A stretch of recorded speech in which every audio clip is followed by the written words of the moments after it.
হ্যাঁ, দর্শকবৃন্দ সবাই কেমন আছেন? ভালো আছেন? বাংলাদেশ জিতে গেছে অস্ট্রেলিয়ার সাথে। আজকে প্রথম টেস্ট জিতে গেছে। 4 দিন ধরে অনেক লড়াই করছে। অবশেষে বাংলাদেশ জয়ের সম্ভাবনা পাইছে।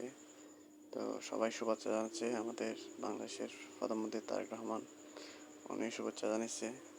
কোথায় যাচ্ছে, বাস থেকে সফরে কোথায় যাচ্ছে, এখান থেকে শুভেচ্ছা জানিয়েছে। আর বিশ্ব ওয়ার্ল্ডে সবাই বাংলাদেশের এখন প্রশংসা করতেছে। এখন বাংলাদেশ কেমনে অস্ট্রেলিয়াকে এভাবে বধ করলো। 4 দিন ধরে ডমিনেট করে বাংলাদেশ। অলওয়েজ সেশন সবগুলো বাংলাদেশের ছিল। তো বাংলাদেশ কষ্ট হচ্ছে 4 দিন ধরে, প্রত্যেক সেশন বাই সেশন কষ্ট হচ্ছে। অলওয়েজ বাংলাদেশের আন্ডার ছিল সব কিছু। অবশ্যই জয়টা চিনিয়ে নিয়েছে অস্ট্রেলিয়া থেকে। তো বাংলাদেশ এখন ভালো অবস্থান আছে। তো আমরা অনেক হোপফুল, অনেক আশা ছিলাম বাংলাদেশ জিতবে। তো অবশ্যই জয় দেখা পাইছে। বুড়োতে অনেক টেনশন ছিল, কেমন কিনে এক পাশে ছিল।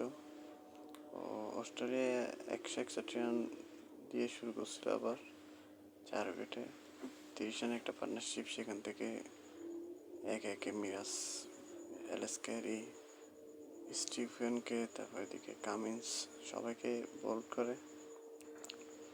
তারপরে স্টাককে মিরাজকে সবাইকে, স্টাককে তাস্কিন খাইছিল। তো এরকম করে বাংলাদেশ অল আউট করেছে অস্ট্রেলিয়াকে।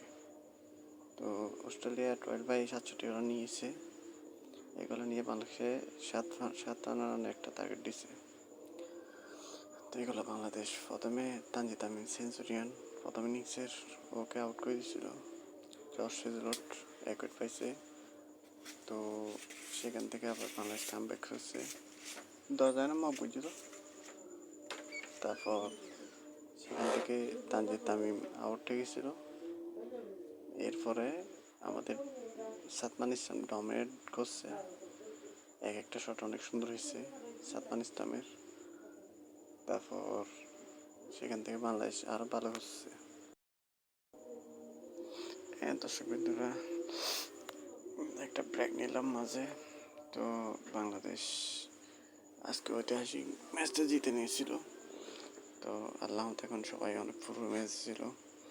ড্রেসিং রুমে এখানে অনেক সেলিব্রেশন করছে সবাই। আমরা করব জয়, আমরা করব জয়, একদিন এটা গাইছিল। এটা বাংলাদেশের যেটা বড় একটা অর্জন হলে তখন এটা বেশি বাংলাদেশটা সেলিব্রেট করে। তো আমাদের বাংলাদেশ এখন ভালো আছে, হোপফুল ভালো আছে। আমরা কল্পনা করি বাংলাদেশ এরকম ডমিনেট করবে। তো 4 দিন ধরে লড়াই করছে সেশন বাই সেশন। প্রথম ইনিংসে অস্ট্রেলিয়া 198 রান অল আউট। দ্বিতীয় ইনিংসে বাংলাদেশ জবাবে 426 অল আউট। আবার তৃতীয় ইনিংস বাংলাদেশকে করতে হয়েছে। আগে অস্ট্রেলিয়া ব্যাটিং করছিল। তৃতীয় ইনিংস অস্ট্রেলিয়া 280 রান মতো নিয়েছিল। জবাব বাংলাদেশের টার্গেট হয়েছিল 57 রানের। এগুলো বাংলাদেশ চেঞ্জ করছে। তানজিদ তামিম উইকেটটা চলে গেছিলো, জশ হেজলট পাইছিল একটা উইকেট। এরপর সাদমান আর মুমিনুল ডমিনেট করে বাংলাদেশকে জিতে দিয়েছিল। জিতানোর পর এখানে ডারবিনে উল্লাসে ফেটে ওঠে বাংলাদেশের দর্শকরা। ওরা অনেক হ্যাপি, অনেক খুশি হয়। তো বাংলাদেশের অনেক বড় প্রাপ্তি। আল্লাহ আমাদের কল্পনা করিনি বাংলাদেশ এভাবে ডমিনেট করে জিতবে। তা আল্লাহ আমাদের বাংলাদেশের অবস্থা অনেক ভালো এখন। আমাদের দেশের অবস্থা অনেক ভালো। আমাদের ছেলেরা কখন আসবে ওদের জন্য ওয়েলকাম করতেছে। আমাদের প্রধানমন্ত্রী বলতেছে প্লেয়ারদের জন্য আমরা অপেক্ষা আছি, সবাই ওদেরকে ওয়েলকাম করবো। তো দর্শক বিন্দু, আপনারা 4 দিন ধরে দেখছেন নাকি দেখেননি? আর বুড়ো শুরু হয়েছিল 7:30টায়। আমি বলছিলাম আমার বিডিআরগুলোতে আছে। তো বাংলাদেশের জন্য আপনার দোয়া করবেন যেন তৃতীয় ম্যাচটা যদি জিতে যায়। দ্বিতীয় ম্যাচটা বাংলাদেশ প্রথমবার মতো অস্ট্রেলিয়া মাটিতে হারাবে, এটা অনেক বড় কথা। পাকিস্তান 1995 সালে লাস্ট ম্যাচটা বলে জয়লাভ করছিল। আর ইন্ডিয়া তো অনেক কষ্ট করে জিতে, তাই সময় হারতে হারা বেশি থাকে। 2-1 জিতছিল ইন্ডিয়া, কিন্তু বাংলাদেশে তৃতীয়বার যেয়ে চমকে দিছে। অনেক বড় প্রাপ্তি বাংলাদেশের জন্য। সবাই অনেক প্রশংসা করতেছে। একদম সবথেকে কম সময়ে অস্ট্রেলিয়া মাটিতে অস্ট্রেলিয়াকে হারিয়েছে।